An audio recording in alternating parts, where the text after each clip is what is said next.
Hey everyone, and welcome.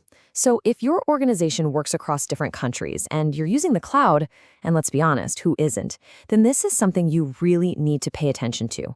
Today, we are digging deep into data sovereignty, especially the tricky challenges that pop up when you're using US-based cloud providers. Now, before we really jump in, a quick but super important disclaimer.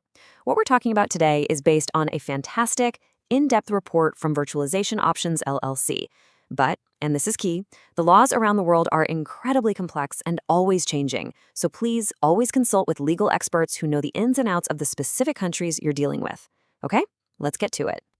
All right, let's start with a really basic but kind of scary question. You've moved all your important data to the cloud, right? It's efficient, it's scalable, it's great. But in the process, did you lose control? Is that data, still truly yours? That's the big question we're going to tackle. To even begin to answer that, we have to get on the same page about the ground rules. So, first up, what in the world is data sovereignty? Let's break it down. In simple terms, data sovereignty just means that your data has to follow the laws of the country where it's physically sitting. Think about it like this. If you buy property in Spain, you have to follow Spanish laws, right? Same idea here. Where your data lives on a server determines which government's rules apply to it. So, why is this such a big deal? Well, the stakes are just incredibly high. We're talking about keeping control of your most valuable digital assets, making sure you're complying with local laws so you don't get hit with massive fines, and, of course, protecting your customers' privacy. For some, it even gets into national security. This stuff is absolutely critical. Okay, so here's where it gets really interesting. US cloud providers, they have some of the most amazing, powerful platforms on the planet. But the fact that they're based in the US introduces this huge challenge, a fundamental conflict of laws.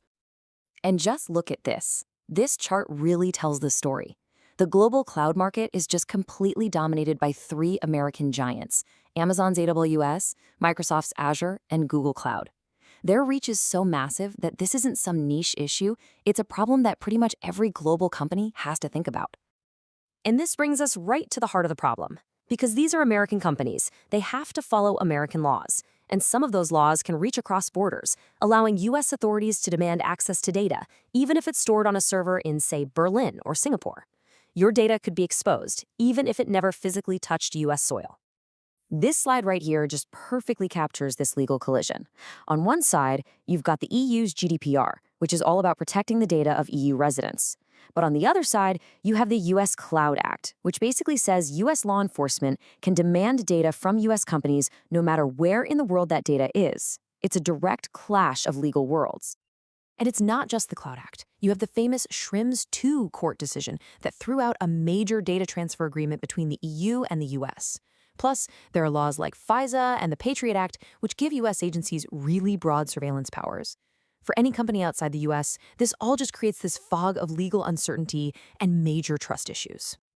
Okay, so that's the problem. It's messy, it's serious. But you're not powerless here.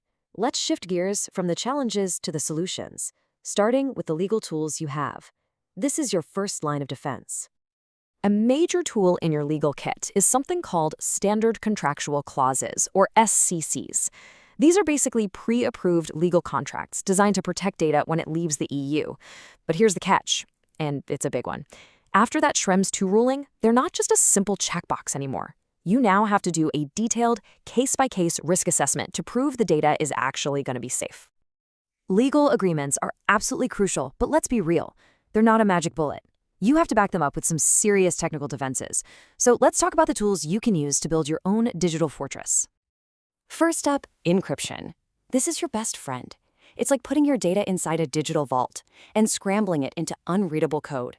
Even if someone gets their hands on it, it's just nonsense without the key. And the most important part?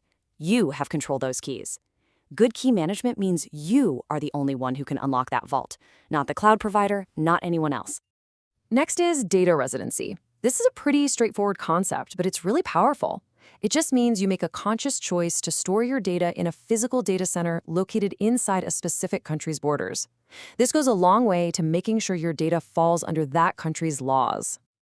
And finally, you have your everyday security essentials, access controls. This is all about making sure only the right people can get to the data in the first place. Simple things, right? Like role-based access, so people only see what they need for their job, multi-factor authentication, and the principle of least privilege, which means giving people the absolute bare minimum access they need to function. These are non-negotiable. All right, so we've looked at the legal tools, we've looked at the tech tools. Now let's pull it all together. This last part is all about a clear, actionable plan for building a really solid data sovereignty strategy for your organization.